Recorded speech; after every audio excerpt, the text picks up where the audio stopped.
Je vais vous décrire une scène. Je suis debout dans mon propre jardin, un samedi après-midi de novembre, et je regarde par la fenêtre de mon propre salon. Il y a des ballons, il y a une banderole, il y a des gens que je connais en train de rire et de trinquer à l'intérieur de ma maison. Et au centre de la table, il y a un gâteau. Je vais vous dire ce qui était écrit sur ce gâteau. Mais d'abord, il faut que vous compreniez comment j'en suis arrivé là. Debout dans mon jardin, à regarder ma propre fête par la fenêtre comme une étrangère. Avant de commencer, cette lettre est arrivée dans notre boîte il y a 2 semaines. Elle s'appelle Eliane. Elle a 73 ans. Elle est ancienne professeure de mathématiques, veuve depuis 3 ans. Et ce qu'elle a vécu un samedi après-midi de novembre est une de ces histoires qui commencent comme une comédie et qui révèle, en grattant un peu, quelque chose de beaucoup plus sérieux sur la façon dont certaines familles traitent leurs aînés. Si vous nous rejoignez pour la première fois, abonnez-vous maintenant. Ce qui arrive dans cette chaîne ne ressemble à rien d'autre. Comme toujours, je vais raconter son histoire à la première personne, parce que c'est la seule façon de lui rendre ce qu'elle mérite. Voici la lettre d'Eliane. Je m'appelle Eliane. J'ai 73 ans. J'ai enseigné les mathématiques pendant 34 ans dans le même lycée. Et je peux vous dire qu'une femme qui a passé 3 décennies à expliquer des démonstrations à des adolescents récalcitrants n'est pas une femme qui manque de patience ni de précision. Je marche 5 kilomètres par semaine. Je sais mes mots croisés chaque matin avec mon café. Je gère mes comptes, mon jardin, ma maison. J'ai des tomates en ce moment qui ne savent plus où se mettre. Mon mari Henri est mort il y a 3 ans. Je ne vais pas vous parler longuement de Henri parce que ce n'est pas son histoire, mais je vais vous dire qu'il était du genre à avoir rempli la maison d'une façon que j'ai mis du temps à apprendre à gérer autrement. J'y suis arrivée. C'est ce que les femmes de ma génération font. Elles s'arrivent aux choses. Mon fils s'appelle Marc. Il a 51 ans. Il est ingénieur. Il vit à 40 minutes de chez moi avec sa femme Valérie et leurs 2 enfants adolescents. Marc est un bon fils, de la façon dont certains fils sont bons, réguliers, prévenant de loin, présents aux occasions importantes. Je ne me plains pas de Marc. Marc m'aime à sa façon. Valérie est une autre histoire. Je ne vais pas dire que Valérie est mauvaise. Je vais dire que Valérie est le type de femme qui organise tout, qui gère tout, qui planifie tout, et qui a tendance à inclure dans son périmètre de gestion des choses et des personnes qui n'ont pas demandé à être gérées. Nous avons eu 23 ans de politesse fonctionnelle. Pas de chaleur, pas de vraie proximité, mais une coexistence correcte qui convenait à tout le monde. Jusqu'à cet automne. Tout a commencé par des commentaires. Ce genre de commentaires qui arrivent doucement, comme une pluie fine, et qu'on ne réalise pas être en train de vous mouiller jusqu'à ce qu'on soit trempé. La maison est grande pour une personne seule. Tu ne trouves pas? L'entretien du jardin doit être épuisant à ton âge. L'hiver, c'est difficile quand on vit seul. Tu ne te sens pas isolé parfois? Je répondais que j'allais très bien. Je changeais de sujet. Je ne prenais pas ces commentaires plus au sérieux qu'ils me semblaient mériter. Je n'avais pas compris que c'était un terrain qu'on préparait. La révélation est arrivée d'une façon que je n'aurais jamais anticipée. Un jeudi après-midi ordinaire, en revenant chez moi après une visite chez mon amie Denise, je me suis arrêtée à la boulangerie du quartier. Madame Perrin tient cette boulangerie depuis 20 ans. Elle me connaît. Elle connaissait Henri. Elle m'a salué chaleureusement comme toujours. Et puis, son expression a changé d'une façon légèrement hésitante qui m'a alertée, sans que je sache encore pourquoi. Elle m'a demandé si j'étais contente de mon gâteau. J'ai dit « Quel gâteau ?» Elle a eu ce moment de blanc que les gens ont quand ils réalisent qu'ils viennent de dire quelque chose qu'ils n'auraient peut-être pas dû dire. Et puis, elle a pris son téléphone et m'a montré une photo. Un gâteau rond, glacé de blanc, une décoration en ruban bleu, et au centre, en lettres dorées, une inscription que j'ai lue 2 fois, parce que la première fois, je n'étais pas certaine de lire correctement. Bonne chance dans ta nouvelle vie, Manny. Je suis sortie de cette boulangerie avec la photo sur mon téléphone, et je suis allée m'asseoir sur le premier banc que j'ai trouvé. J'ai regardé cette photo pendant plusieurs minutes, et j'ai fait ce que font les professeurs de mathématiques devant un problème. J'ai cherché les données que j'avais, et j'ai commencé à les assembler. Quelqu'un avait commandé un gâteau pour célébrer mon départ vers une nouvelle vie. Quelqu'un que Madame Perrin connaissait assez pour livrer le gâteau à mon adresse. Un gâteau que je n'avais pas commandé pour une occasion que je n'avais pas planifiée. Je suis rentrée chez moi, et au lieu de décrocher le téléphone pour appeler Marc, j'ai fait ce qu'on fait quand on a passé 34 ans à enseigner les démonstrations. J'ai rassemblé les preuves avant de tirer une conclusion. Dans les jours qui ont suivi, j'ai fait attention à des choses que j'avais laissées passer sans regarder. Une conversation entre Marc et son oncle à propos de la maison que j'avais entendue partiellement lors d'un appel et que j'avais interprété différemment sur le moment. Un nom sur l'écran du téléphone de Marc que j'avais vu par inadvertance. Les Jardins de Provence, qui était le nom d'un établissement que je connaissais de vue dans notre ville.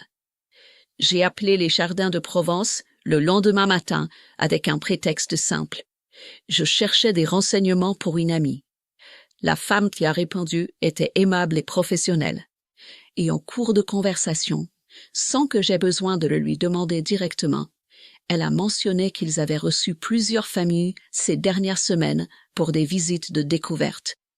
J'ai demandé comme ça si par hasard un monsieur d'une 50aine d'années était venu récemment. Elle a dit qu'elle ne pouvait pas me donner ce genre de détails, ce qui était une réponse en soi. Marc avait visité une maison de retraite pour moi, sans me le dire, avec Valérie, et ils avaient commandé un gâteau. Je dois m'arrêter ici parce que je veux dire quelque chose directement, et je veux le dire clairement. Il y a une différence entre s'inquiéter pour quelqu'un et décider à la place de quelqu'un. L'inquiétude dit « Maman, on voudrait te parler de la maison. Est-ce que tu as pensé à ce que tu veux pour les prochaines années? On est là pour t'aider à réfléchir. » La décision dit « On a visité un établissement. On a commandé un gâteau. On organise une fête et on t'informera au moment qu'on aura choisi. » Eliane n'avait pas 73 ans et une démence. Elle avait 73 ans, une horta pleine de tomates et un esprit qui fonctionnait parfaitement. La traiter comme quelqu'un dont les décisions se prennent en son absence n'était pas du soin, c'était de l'effacement. Et l'effacement ne devient pas du soin parce qu'il est enveloppé dans des ballons et du glacé blanc. Continuons. Le samedi suivant, Marc m'a appelé en fin d'après-midi.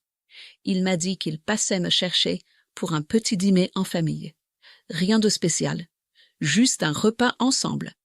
Mais, avant qu'il arrive, j'avais entendu les voitures. Plusieurs voitures, pas juste la sienne.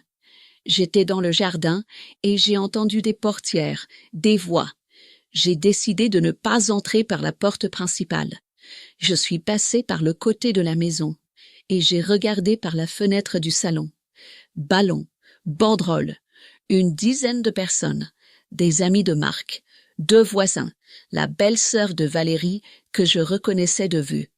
Valérie qui arrangeait des choses sur la table en disant à quelqu'un que j'arriverais dans 20 minutes, et le gâteau de Madame Perrin au centre de la table avec ses lettres dorées. Je suis restée là une bonne minute, debout dans mon propre jardin, à regarder ma propre fête par ma propre fenêtre. Et puis, j'ai eu une idée. Je ne suis pas rentrée. Je suis retournée à ma voiture. J'ai conduit jusqu'à la boulangerie de Madame Perrin, qui fermait dans 20 minutes. J'ai frappé à la vitre. Je lui ai demandé si elle pouvait faire quelque chose pour moi en urgence. Un petit gâteau. Simple, avec une inscription que je lui ai dictée là, debout derrière son comptoir, pendant qu'elle préparait la poche à douille. Elle a ri en lisant ce que je lui demandais d'écrire. Elle a dit que j'avais bien raison. 15 minutes plus tard, j'étais de retour chez moi. Cette fois, j'ai sonné à ma propre porte. La surprise sur les visages était réelle. Marc m'a ouvert avec ce sourire de quelqu'un qui croit que la mise en scène est sur le point de fonctionner exactement comme planifié. Il a ouvert les bras et dit « Surprise !» et les gens dans la pièce ont répété le mot. Et il y a eu cet instant de chaleur collective qui arrive dans ces moments et qui était genuinely touchant, même dans les circonstances. J'ai embrassé les gens. J'ai accepté une coupe. J'ai dit que j'étais émue, ce qui était vrai, juste pas de la façon qu'ils imaginaient. Elle est sortie quand elle a entendu les voix. Elle m'a souri de la façon dont elle me sourit depuis 23 ans, correctement, fonctionnellement, et elle a annoncé qu'on allait passer à table. Le repas s'est passé normalement, des conversations, du vin, les enfants de Marc qui regardaient leur téléphone en essayant de paraître présents, tout ce que sont les repas de famille. Et puis, Valérie a dit qu'il était l'heure du gâteau. Elle l'a apporté de la cuisine avec cette expression de quelqu'un qui s'apprête à délivrer le moment central de la soirée. Elle l'a posé sur la table. Les lettres dorées étaient là. « Bonne chance dans ta nouvelle vie, Manny ». Quelqu'un a commencé à applaudir. J'ai attendu que le silence revienne. Et puis j'ai sorti le deuxième gâteau du sac que j'avais posé discrètement sous ma chaise en arrivant. Je l'ai posé à côté du premier. Silence. Le deuxième gâteau était plus petit, avec un glacé crème simple, et une inscription en lettres bordeaux que Madame Perrin avait écrite avec sa meilleure poche à douille. Je ne pars nulle part, mais merci pour la fête. Personne n'a rien dit pendant un moment qui m'a semblé délicieux. Marc a eu la couleur de quelqu'un qui comprend exactement ce qui vient de se passer. Valérie a eu la couleur de quelqu'un qui recalcule rapidement comment gérer une situation qui n'est pas dans son plan. Les autres invités ont eu cette expression particulière des gens qui assistent à quelque chose qu'ils n'avaient pas prévu et qui ne savent pas encore si c'est grave ou magnifique. J'ai pris le couteau, j'ai coupé les 2 gâteaux, j'ai servi tout le monde et j'ai passé le reste de la soirée à être exactement qui j'ai toujours été, chaleureuse, présente, maîtresse de ma propre maison. Marc a appelé le lendemain. La conversation a duré 1 heure. Il y avait de la honte dans sa voix, la vraie. Il m'a expliqué que l'inquiétude était sincère, que la maison lui semblait trop grande, que l'hiver l'angoissait pour moi, que Valérie avait dit que c'était peut-être mieux de préparer les choses en avance. Je l'ai laissé finir, complètement, parce que j'avais besoin d'entendre tout ce qu'il avait à dire avant de répondre. Et puis j'ai dit quelque chose que je vais vous répéter, parce que je crois que c'est la chose la plus importante de toute cette histoire. J'ai dit « Marc, je suis ta mère. Pas un problème à résoudre, pas un dossier à gérer. Le jour où j'aurai besoin d'aide pour prendre mes décisions, je te le dirai. Et ce jour n'est pas arrivé.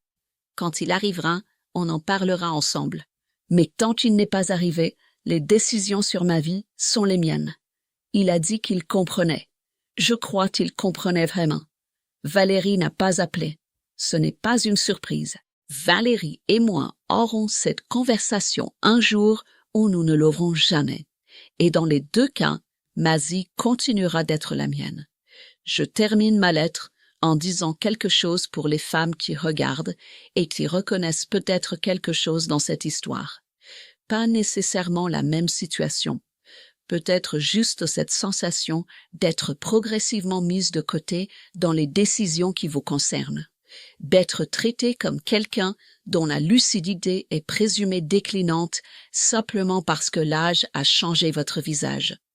Vous avez le droit de prendre vos propres décisions tant que vous en êtes capable, et vous avez le droit de le faire savoir clairement, avec autant de classe ou autant de franchise que la situation demande. Moi, j'ai choisi 2 gâteaux. Ce n'était pas de la méchanceté, c'était de la clarté. Il y a une différence. Eliane, je vous entends, et cette salle vous entend aussi. Maintenant, je veux savoir ce que vous toutes pensez. Est-ce que Eliane a bien fait de répondre comme elle a répondu? Ou aurait-elle dû confronter avant la fête? Et est-ce que l'une d'entre vous a déjà vécu quelque chose de similaire? Ce sentiment d'être traité comme si vos décisions n'étaient plus tout à fait les vôtres. Dites-le moi dans les commentaires. Celui-là va être animé et je veux lire chaque mot. Abonnez-vous si vous n'êtes pas encore là. Activez la cloche, parce que les histoires qui arrivent ici, elles méritent d'être entendues.